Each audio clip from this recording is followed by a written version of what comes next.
참 예수님, 이제부터 본격적으로 이 사순 시기는 절정을 향해 나아갑니다. 예수님의 죽음과 또 순환에 관한 그런 말씀을 자주 듣게 될 겁니다. 어쩌면 오늘은 그 서론으로 죽음을 앞둔 예수님의 인간적인 고뇌 이런 부분을 가지고 한번 생각을 해 보겠습니다. 오늘 복음 그 12장 27절에서 예수님께서 이렇게 말씀하십니다. 내 마음이 산란하기 그지없습니다. 아버지 이 때를 벗어나게 해 주십시오 라고 이 간절한 마음으로 기도하시죠.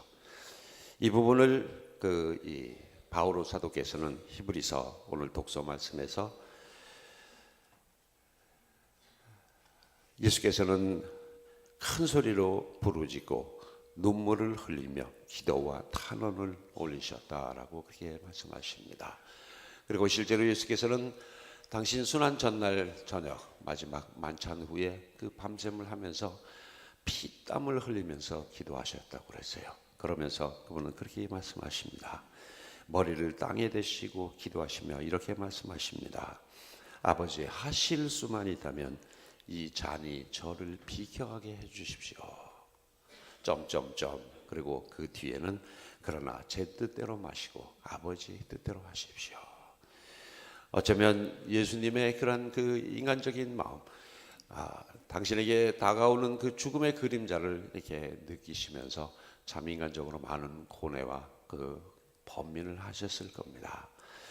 내가 이 상황에서 벗어날 수만 있다면, 피할 수만 있다면, 또 건너뛸 수 있다면, 아니면 애초부터 없었던 일로 되돌릴 수 있다면, 지워버릴 수 있다면 얼마나 좋을까. 우리들이 그 아프고 상처받고 피하고 싶은 그런 상황들, 어쩌면 예수님께서도 똑같은 그런 마음으로 다 겪으셨다는 그런 뜻이 되겠습니다. 우리가 그 서영경을 보면 이렇게 두 가지로 볼 수 있습니다. 성경에 나타나는 하나님의 모습은 참 이중적으로 나타난다고 말씀드릴 수 있어요. 주로 구약 성서에 나타나는 그 하나님의 모습을 보면 내가 세상을 만들고 너희도 만들고 너희를 사랑하기 위해서 너희에게 이런 것을 해줬으니 너희는 이것을 꼭 지켜라. 만약 그렇지 않으면 나는 너를 벌하겠다라고 끝없이 처음부터 그렇게 그 과정이 반복되는 게 구약 성서라고 말씀드릴 수 있겠습니다.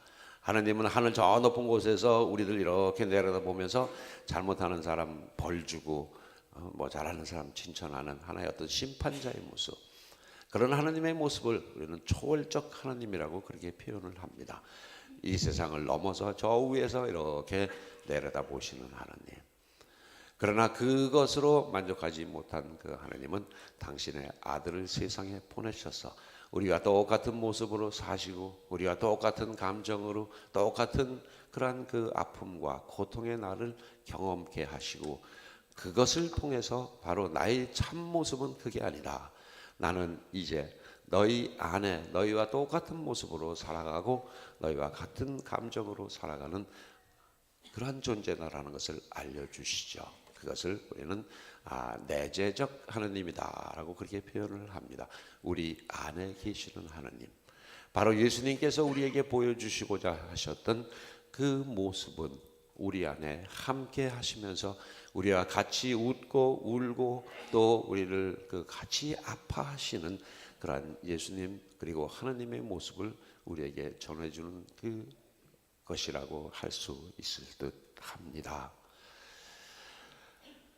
우리가 조금 다른 부분이 있겠고 우리에게 교훈적인 부분이 있겠죠. 예수님을 그야말로 인간적인 측면에서만 이렇게 바라본다면 33살에 좀 안쓰럽고 좀 딱한 젊은 혁명가로 볼 수 있을 것 같습니다. 많은 사람이 그렇게 기대를 했고 또 그렇게 오해를 했고 했습니다. 저 능력 있는 저 사람이 우리나라 대통령이 돼가지고 로마 사람들 물리치고 우리를 정말 이 세상에 최고의 그 나라를 세워서 우리에게 벼슬 한 자리씩 주려니라고 생각했던 사람도 있고, 아니면 웬 미친놈이 나타나서 저러고 다니나 하고 그렇게 비난하는 사람들도 있었죠. 그러나 예수님의 참 모습은 단순히 인간적인 돈키호테 같은 그런 그 인간적인 그 모습만은 아닙니다. 그분 안에 항상 함께 있었던 그 하느님은 내가 사람들이 걸어가는 그 길을 그대로 같이 걸어라. 그리고 그들이 겪는 아픔과 슬픔, 어려움, 기쁨, 그 감정까지도 다 느끼고 다 겪은 다음에 그 다음에 그들을 위해서 네가 죽음으로써 사람들에게 어떻게 사는 것이 값지게 사는 것인가를 보여주어라 하는 그러한 사명을 띠고 오신 분이 바로 예수님이고, 그러한 뜻을 우리는 아버지의 뜻이라고 얘기하십니다. 예수님 정말 죽음을 앞두고 힘들고 고통스럽고 피하고 싶은 그런 상황에서 항상 마무리는 그렇게 지십니다. 내 뜻대로 마시고 아버지의 뜻대로 하시고 아버지의 그 영광이 이제 드러날 때가 다가온 것 같습니다. 신앙의 그 이 힘이란 게 그렇습니다. 아무리 힘들고 어렵고 고통스러운 상황이라 할지라도 내 안에 계신 하느님이 원하시는 게 무엇인가를 생각하면서 그대로 순종하고 따르는 길이 바로 믿음의 길이요 신앙의 길이라고 이야기를 합니다. 우리 흔히 기도할 때 그렇게들 기도하시죠. 우리 아들 공부 잘하게 해주시고 우리 남편 돈 잘 벌게 해주시고, 이 개신교에서 주로 뭐 얘기하는 그런 부분이죠. 우리 집에 우환도 없애지고 모두가 잘 돼갖고 그냥 아주 오손도손 재미나게 살게 해주십시오. 뭐 그렇게 기도하는데, 반면에 또 모든 이런 누구 아프지 않고 건강하고 그야말로 다들 이렇게 잘 지내게 해달라고 그렇게들 기도하시죠. 그러다가 잘 안 되면 내가 뭘 잘못했길래 나에게 이렇게 벌을 주시는가, 하느님이 무슨 자비로운 무슨 하느님이냐 원망하고 욕하고. 네, 좋습니다. 하세요. 욕하는 거, 하느님 욕하는 것도 괜찮을 것 같은데 그 욕이 나한테 다시 다 돌아오니까 좀 겁나죠. 본래 그런 것 같습니다. 사람 누구를 그렇게 미워하고 비난하고 욕하고 그러면 그게 돌고 돌아서 결국은 나한테 오는 거 아니겠어요? 근데 이런 생각을 해보면 어떨까 제안을 하고 싶습니다. 내가 지금 힘들고 죽도록 아프고 괴롭고 정말 피땀이 날 만큼 정말 힘들게 사는데 내 안에 계신 하느님은 얼마나 힘드실까? 나를 지켜보시고 나와 함께 하시는 그 예수님은 얼마나 힘드실까? 우리는 흔히 그렇게 얘기를 하죠. 내가 지금 당하고 있는 아픔과 고통은 저 십자가 예수님의 고통에 비하면 아무것도 아니다. 그러면서 그걸 이렇게 이겨내는 사람들 참 많습니다. 그러나 거기다 한 발짝 더 나가서 정말 내가 이렇게 힘들 때 하나님은 얼마나 더 힘드셨을까? 예수님 본래 그런 분이셨어요. 나의 고통을 내 것 이상으로 당신이 더 아파하고 괴로워하고 내가 도와주지 못해서 이게 안타까워하는 그러한 그 동정과 연민이 가득하신 분이 예수님의 사람 됨됨이라고 그렇게 우리들은 이야기를 합니다. 그래서 항상 기도할 때 내가 힘들고 어렵고 괴롭고 아플 때 내 안에 계신 예수님은 얼마나 힘드실까? 그런 생각을 한다면 우리도 자연스럽게 아버지 이것이 당신의 뜻이라면 내가 기꺼이 지고 가겠습니다 라는 그런 그 새로운 기도와 새로운 마음이 나오지 않을까, 그런 생각을 해봅니다. 하느님의 이러한 하나님의 모습을 그 정호승 시인은 수선화라는 시에서 그렇게 얘기를 합니다. 하느님도 가끔씩 외로워서 눈물을 흘리신다. 내가 외롭고 힘들다고 하지만 너처럼 하느님도 외롭고 힘들고 괴로우시다. 그리고 그 괴롭고 힘들고 외로운 불안한 그 마음은 인간은 누구에게나 다 있는 것이고, 인간이기 때문에 외롭고 인간이기 때문에 괴롭고 인간이기 때문에 고통을 통해서 거듭나고 성장하고 완성을 향해서 나아가는 것이다 라는 이제 그런 말씀이 되겠죠. 바로 그 길입니다. 인간뿐만 아니라 그는 이렇게 얘기를 합니다. 새들이 나뭇가지에 앉아있는 것도 외로움 때문이고 산 그림자도 외로워서 하루에 한 번씩 마을로 내려온단다. 세상 존재하는 모든 것은 다 외롭고 괴롭고 슬프고 아픈 존재들이다라고 이렇게 얘기를 합니다. 봄에 새싹이 나고 또 이 꽃이 피고 하는 것들도 겨울의 그 추위를 견디고 인고의 그런 그 아픔을 이겨냈기 때문에 나오는 거 아니겠어요? 우리들도 정말 참 인생의 그 뜻, 내 삶의 의미, 또 내가 영원히 살고 싶다라는 어떤 그런 그 이 희망을 갖고 있는 그런 사람이라면 나에게 다가오는 그런 그 이 고통과 어려움과 아픔을 하나님과 함께 하면서 그것을 풀어나갈 수 있는 지혜를 가졌으면 참 좋겠습니다. 그러면서 예수님이 그렇게 말씀하시죠.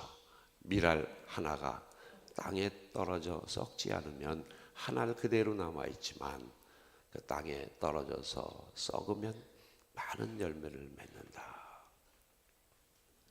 나 하나 희생하고 나 하나 내가 그 나를 죽이고 나 혼자서 이게 감사질 때 어쩌면 가족이 평화롭고 가족이 행복하고 아마 그런 경험들 많이들 있으실 겁니다. 기쁘고 즐겁고 행복한 일들은 나누십시오. 그리고 힘들고 어렵고 고통스러운 일은 예수님과 해결을 하세요.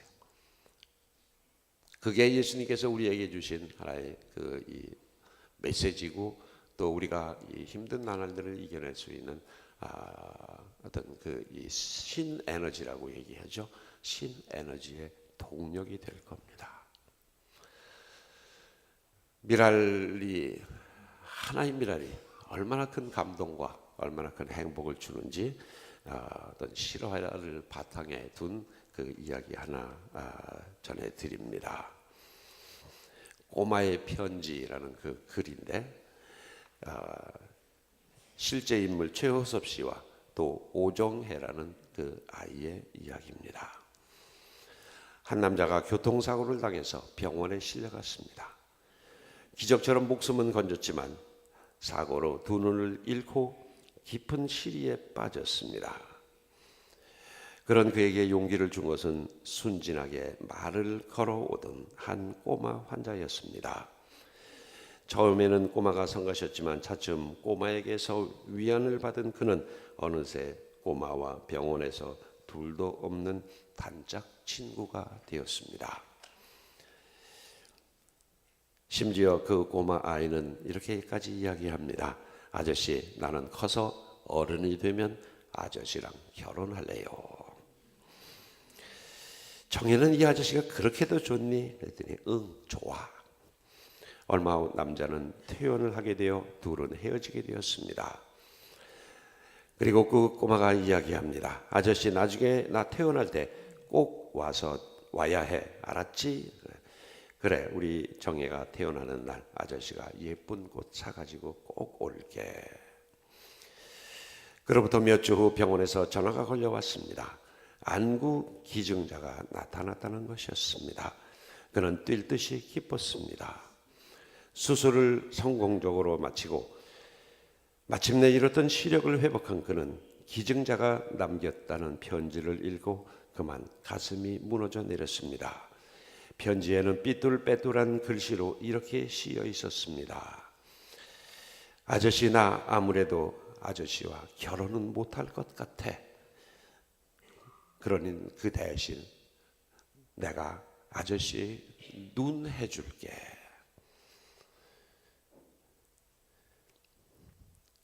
꼬마가 자기 눈 기증하고 꼬마는 죽은 겁니다. 7살 꼬마가 그에게 준 것은 세상에서 가장 아름다운 눈이었습니다. 아프고 힘들고 어려움은 하나님과 함께 해결하시고, 그리고 내가 힘들고 아픈 것 그것보다 하나님과 예수님은 더 마음 아파하시고 힘들어 하신다는 거 우리가 생각하면서 용기를 가지고 모든 거 다 이겨낼 수 있는 우리가 되었으면 좋겠습니다. 아멘.